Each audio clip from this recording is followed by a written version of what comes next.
Welcome to the Women in Paint podcast. I am Michael Cheney, owner of No Drip Painting, and I've got two of the leading ladies of the industry with me, none other than Corey Leister and Maggie Kuiper. Ladies, thanks for joining me today. Yeah, thanks for having us. That intro gave me goosebumps. I mean, you can't go wrong with Beyonce, right? So let's just dig in here. So today we're going to talk about why the Women in Paint group has been developed and why the PCA wants to support this. And Maggie, I'd like to start with you because I know you've had a hand in spearheading this. And can you just kind of talk to us about why Women in Paint? Why is this group needed? You know, it's funny. I tell the quote origin story often. I think, Corey, there was like a Facebook Messenger group of like 6 of us. And we were like, hey, wouldn't it be fun to like connect some girls in the industry? Like we should get on a Zoom call. And like, I think Michelle Marlar was like, one day we should go to Florida. And we were just kind of like casually just bringing awareness that there were 6 of us connected and we should acknowledge that. And so we put this little Canva flyer and was like, hey, Women in Paint Zoom happy hour. And like 120 women signed up. And I was like, dang it, Corey, and your famous. But it was amazing to see women just tagging each other, like, check this out, look what's happening. It's a thing, it's coming. And everyone hopped on the Zoom call. I think we had I had to research the best platform because we had like 70 some people on the first call, and we had, just so much energy, and people were so excited to see so many women. And that's honestly where it started. That's amazing. I love that story. So, I know me, being in the industry and having that connection piece has been huge. It's always been a struggle for me to find other women in the industry. Obviously, thanks to Facebook groups and the PCA and all the other things that we have at our fingertips now, it's much easier. But Corey, what does it mean to you to connect with other women, specifically who are in the industry? What value does that give to you?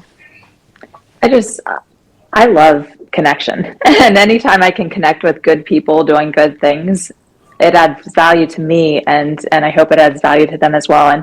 And so I don't know, there's just something about getting a group of women together, and we have it. And at Inspired by You, we've got like 15 women now. Like, it's a crazy culture that we've created. And for some reason, I love hanging around and empowering and encouraging and uplifting other women. And so I think that if we can create the culture here in Central Pennsylvania, I love what Maggie has done. It did originate in a chat group, but she took that and she made it what it is today, which is incredible. And I just love being a part of that. I love being a part of that culture, that energy, that just that empowerment, like letting people know, we put our pants on the same way that guys do, one foot after the other, and we can do it too. And it's pretty awesome to see what's happening in the industry across the board, as women are starting to believe in themselves and just raise each other up. I think it's pretty awesome. Yeah, right on. And what I see happening are bigger industry partners being involved, like the PCA, like the Sherwin-Williams, the PBG's. Bear has been super instrumental. For me, that feels nice. It feels really amazing to have such a support system. We've talked about, or kind of touching on, why this group was formed. One of the things that we kind of have in our mission and vision, it's that this organization provides a safe and supportive space for women to connect, learn from one another, inspire each other, and celebrate their achievements. Do any of those words kind of, strike you? I'll tell you one that really lands for me is the word safe. There's a lot of groups to be part of, and quite honestly, I haven't always felt safe in any of them. Can either of you share anything in terms of how this group might be different and what kind of atmosphere we're wanting to create for women so they do feel safe and included and inspired? Yeah, I think that safe is a word that stuck out to me as well. And running a Facebook group, a couple Facebook groups, you know how nasty some people can be. And one of our biggest missions was to keep out the negative. And I think that having a group of women, sometimes it can get catty, and sometimes, like, to be honest, sometimes women, we can have big egos, and we can have, like, it can get if it's not made known that it is a safe place where you can come and not be belittled, and you can be uplifted and encouraged. I think that that's so important. Like, right from the groundwork of what we were founded on, that was a big part of our mission. And I think that as it continues to grow, I think it will inspire other people to let there is a better way. You don't have to be nasty. You don't have to stomp on one another. We can raise each other up, and I think that that's important. Yeah, Maggie, why do you think some of these groups don't necessarily take that road and be uplifting? Like, I in some groups, and I see a lot of people criticizing someone for asking a pricing question, or giving someone a hard time for their perspective on something, and in some cases, for me, that has become the norm. And I know that is not what this group is about. Can you share any experiences or insight as to what your perspective is on that and why that happens? I've never seen anybody mean on the internet. I don't know what you guys are talking about. I'll pretend like I have. And I think ego is a driving factor. I remember my first expo, which was phenomenal, and I'm so grateful for every moment I've spent at PCA Expo events. But I remember, like, the first question was, what's your name, where are you from, and what's your revenue? And I feel our industry has been driven by this: how big are you? How much money do you make? How many painters do you have? When that trickles into, you're safe behind a screen, you're not looking these people in the eye. And so if you think you're better than someone because they need to ask a pricing question, you're not afraid to throw it out there. And I think that's what Corey and our group and people like us are trying to do in the industry, is just, I think the word you used is celebrate. When our salespeople ask for help with pricing questions in my own office, I don't laugh at them. I don't belittle them. I celebrate the fact that they're humble enough to say, hey, I'm confused on this. Can you help me? And it's just changing the narrative. But yeah, when you're behind a screen, it's safe to say whatever you want. Yeah, it's true. And you're right. When you talk about folks asking the revenue question, it's kind of an awkward question. I don't know that in any other aspect of my life someone would ask a question like, how much is your house worth? Yeah, exactly. And I think it kind of lends itself to some of the professionalism that we know is missing in the painting industry. And of course, folks like us and many other people out there, business owners and companies, are working to change that and really want to professionalize this industry, because it's an industry that's done amazing things for us, and we get to do some incredible things and be involved in even groups like this that can really have an impact on people. And I know on all of our hearts, and even part of the mission of this group is to help professionalize the industry and let it be seen in a different light. One thing you touched on, Maggie, that I know that we spoke about in regards to the Women in Paint group is being able to be vulnerable, right? Even when you mentioned your sales person coming to you and saying, hey, I need help with this, that's a piece of vulnerability, and that's kind of a thread, I think, that runs through this group from the conversations I've taken part in. What in the painting industry, or just in your own businesses, what has been missing in terms of support in your job, in running your business? what has been missing that you think you're going to be able to find in this group? Do either of you want to jump in on that one? Go ahead. Nope, you. I was just going to say, I wish that I would have been encouraged to know that I don't have to be everything to everybody. I think because I was a woman in a man's industry, like especially as a cabinet refinisher, I thought I had to know how to do it all. And I thought I had to prove myself, and just learning, I don't have to do it all. I can surround myself with other people who are better at different things than I am, that can help my business grow and thrive. And I think that if I would have been just told or encouraged, empowered to say, you don't have to be everything to everybody.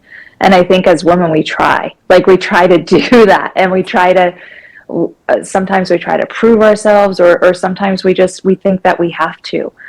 Because we're such good multitaskers, with our kids and juggling business and like all of these things, we think that we have to do everything for everybody, and we don't. And I wish that I would have been told that earlier and encouraged. But I think surrounding myself with a group like this would have really helped me, with other women professionals who are doing great things, that are I don't know, just giving yourself the freedom to know you don't have to do it all. And I think that would have helped me a lot. Yeah, that's right. What about you, Maggie? What do you think? You've been missing along your journey in this industry as a business owner, that now you think you're going to be able to get by spearheading this group. I think my answer is similar to Corey's, just maybe worded slightly different. It's just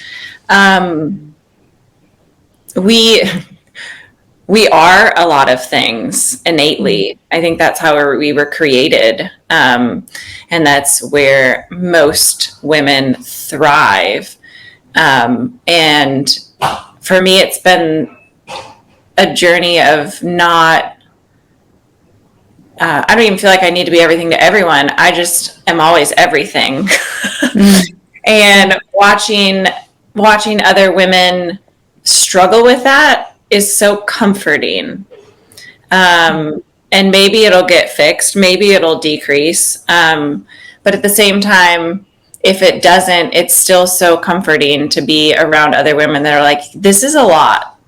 And to be on Zoom calls, and women are taking the Zoom call from a football game or from Target, or Corey's about to leave for volleyball, or not, or just sitting there with the capacity. And it's like, oh, it is one of those nights where you're on the porch with a glass of wine. Congratulations. Or, good luck at the baseball game. I'm so glad you're here with us. And just knowing that maybe I'm not doing something wrong when I'm running in 100 different directions. Maybe it is a reality right now.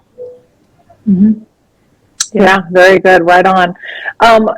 Just part of I want to know, really just out of curiosity for myself, but, you two are certainly known in the industry, and are doing amazing things. But Corey, what do you hope your business accomplishes? Like, what's the goal for your business and your team? If you could share that, I'd love to hear that.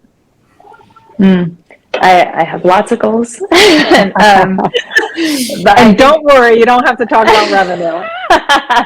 No, What's your revenue next year, Corey? Oh gosh. I will tell you flat out, my first year in business, you'll never guess. Like, I did $6,494 my first year in business, and I was rocking it. Now our average kitchen is like $8,500. So it's funny that one kitchen now is greater than my first year revenue in business, but you got to start somewhere, and I think that helps. But as far as me, for my goals, I'm very impact driven. Like, that's the way that I've always been. And I think that I consider success as how many people you impact positively on a daily basis. And so if I'm adding value to people, to me, that's the greatest success. And at the end of the day, I just want to make my kids proud. Like, I want to be a mom that they can say, man, my mom did some great things for for good people, and she helped a lot of people. Like, to me, that's the driving force. I don't care how much money I make. Like, I'd like to make enough money to, be able to provide for my family and whatnot. But at the end of the day, for me, it's more about impact than it is income.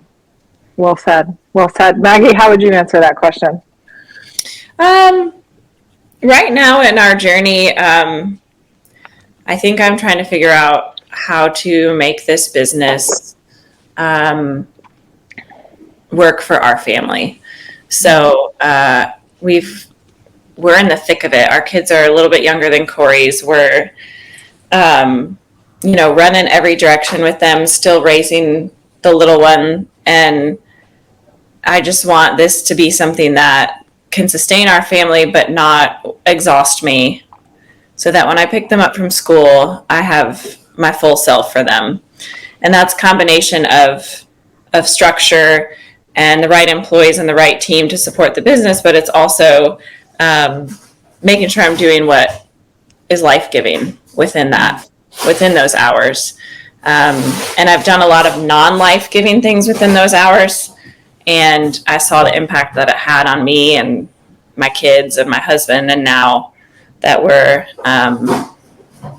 a little bit past that, it's a whole lot brighter. Yeah, no doubt. Well, so very impact driven. I mean, we've got some amazing things that we do at No Drip Painting, and that's really the heart and the soul of the business, right? So we have a Paint It Forward program, which most of us have heard about, but we have pretty lofty goals with our Paint It Forward program. So our goal this year is to do 12 Paint It Forward projects, and the cool thing that we get to do with our program is that we get to partner with, whether it's a nonprofit, families that align with our goals and our values of the business. So a couple examples of that would be, we have some military vets on our team. So for sure this year we're going to do a Paint It Forward project for a military vet. Half of my team grew up with single moms. So we've got a single mom that we're going to do a painting project for. So we get to take these topics or things that are really near and dear to our heart, and we get to give that back with our Paint It Forward program. So very service based, and I really do believe that that our goal with No Drip Painting is to use our craft to really change someone's life. So we kind of have a little tagline, changing lives through paint, and that's really at the heart of what we do. And I want the folks that are on my team to be so proud of what we do and inspired to come to work. And we get to do that through a craft that we love. And it turns out we're pretty good painters too. So I think we all kind of resonate with that. And then, I'm excited for this podcast and for this group because we get to explore those things, right? We get to show other women and people in general what's possible. I think that's huge. Sometimes you need to be able to see it to believe it. And, just like you, Maggie, one of the things that I want is for this business to help provide a life for me and for my team that they want, right? It sounds like we've all been through those days of running around with our hair on fire and high stress limits. And there does become a point in the business when I think those things maybe not fully get eliminated, but you figure out how to manage them so that you are running the business and the business isn't running you. So let's talk about an exciting event coming up. It's the first ever Women in Paint event, and it is in Nashville, and you don't want to miss a trip to Nashville at any point. But Maggie, can you kind of tell us what to expect for this event in November? Man, I could not be more excited. PCA is just stoked to support this initiative.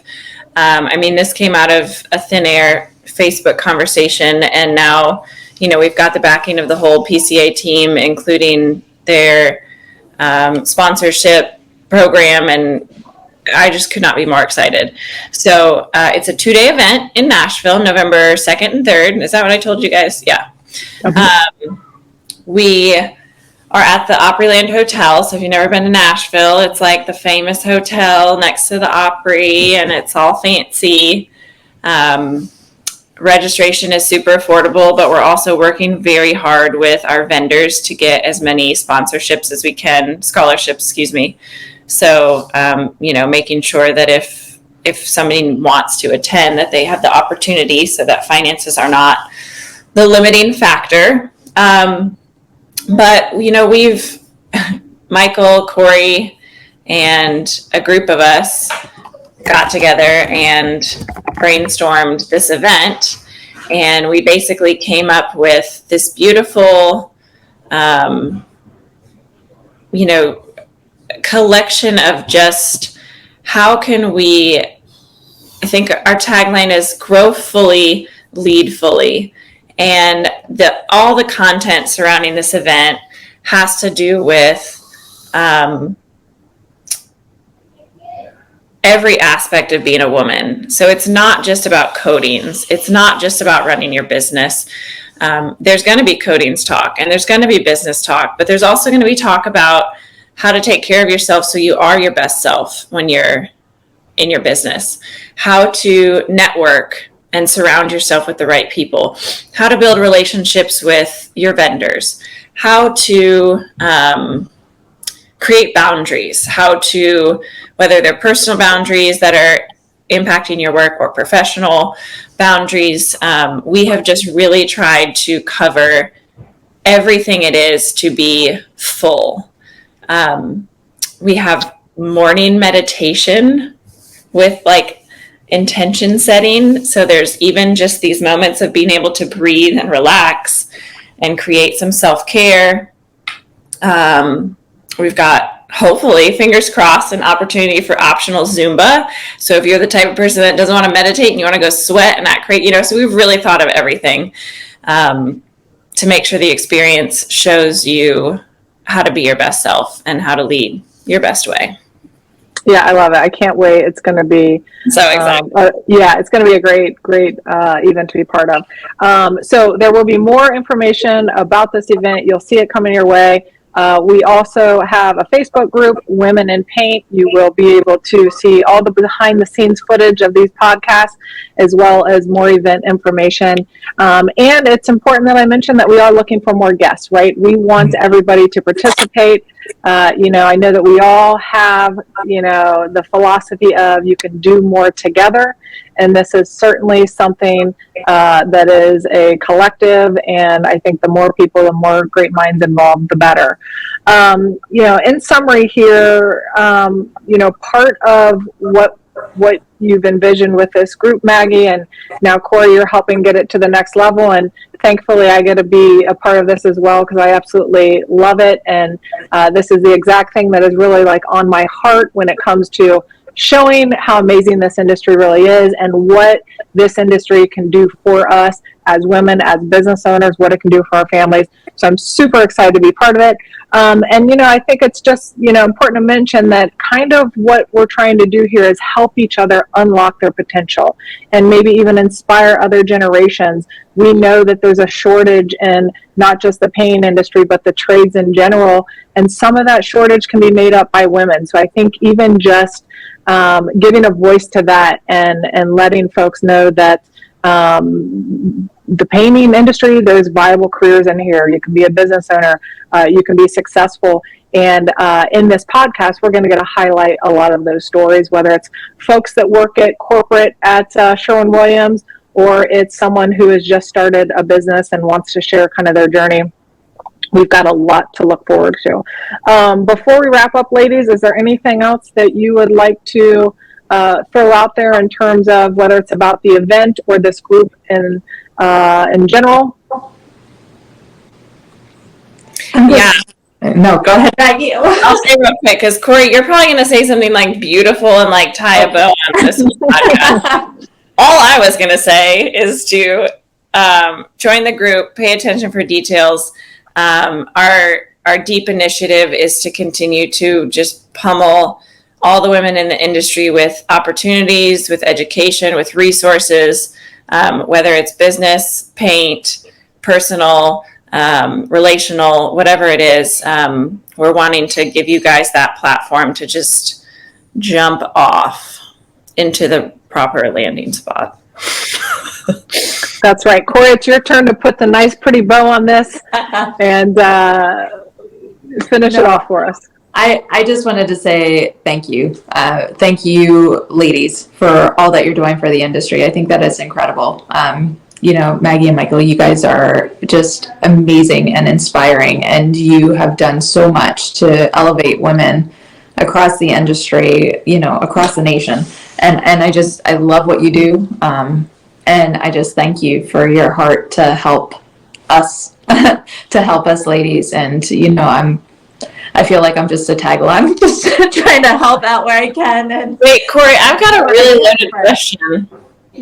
What's that? I've got a loaded question. Oh, okay. You employ 15 women, so are there going to be 15 women at the inspired by you? God. Oh my gosh. I'll have to put that in my budget. Yeah, well, we sounds like a road trip to Nashville from PA. So it's pretty wild. And the crazy thing is, I wasn't even looking to hire women. That's how my team formed up. So it's pretty awesome. But man, I get so excited about this event in Nashville. First of all, I love going to Nashville because I get to see the Kuipers, and and that's always a great time. But man, it's going to be great. Anytime you get to connect with incredible people, I mean, networking events like that, it helps those connections grow deeper as we all rise together. So I'm excited. I can't wait to see you guys in Nashville. And again, thank you for all that you're doing, Michael. Thank you for doing this podcast and for leading the charge. I love it. Yeah, you got it. And mad love and respect to both of you and what you're doing. And man, Corey, 15 women employees. I think you're setting the bar high for us all. But listen, thanks for joining us. This was amazing. I'm sure you both will be back on the show at some point so we can really dig into all the other fun things that you're doing and all the business strategies and how we all figure out how to run and grow a painting business. So thanks for joining me, and we will have many more podcasts coming down the line, many amazing guests. So stay tuned, and don't forget to follow us on the Women in Paint Facebook group.